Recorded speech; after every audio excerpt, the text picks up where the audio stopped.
The risk of being labelled at risk is that youth will begin to see themselves the way the world sees them and eventually fill those prison beds that were already made up for them.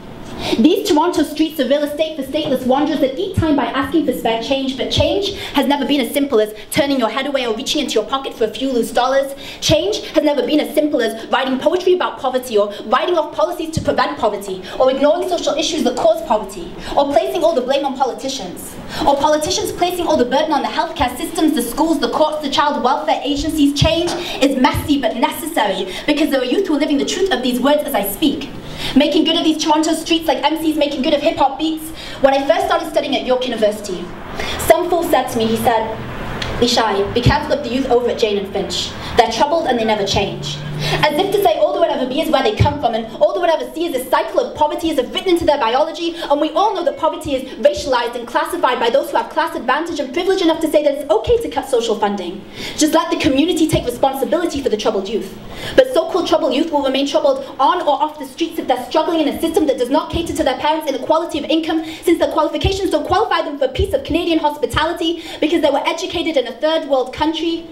It would seem that equal access to education is only valid if you're hailing from a first world nation, and I don't know much about anything. But I do know that the system is messed up when qualified immigrants are working low-skilled jobs, when youth are finding different ways to adapt to their surroundings, misconstrued by the media, termed at risk, packaged and sold for $1.50 because the media knows what sells. So all they talk about is gang violence, resulting in the youth having to swallow their own silence because they are stereotyped, without the type of analysis that looks at what gang violence is in the first place and what conditions these youth are struggling with. And how do you talk about gang violence without talking about police brutality? There is an ocean of anger that swells up inside me when I think about Junior Manon and the countless unnamed. How can Ford afford to invest more taxpayers' monies into the police when there is a 15% increase in the use of food banks across the city? For 6 months last year, I had to depend on a food bank because I didn't bank on the fact that even with a decent paying job, being a student, legal guardian, paying taxes, metro pass, hydro bills, dentist bills, rent and tuition fees, I had nothing left over to pick up a bag of groceries. But my struggle is relative to someone else's struggle, is relative to someone else's struggle, but all the folks I know seem to be struggling and hustling just to keep their heads above the water.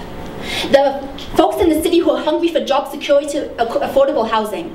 Youth who are hungry for movement, artistic expression. I am hungry for more than just words. Because trust me, my words just don't pay the bills. But if I could shake off the taxman, the bill collectors, and the voice in my head telling me that I'm caught in a rat race, then maybe my words would be enough. Thank you.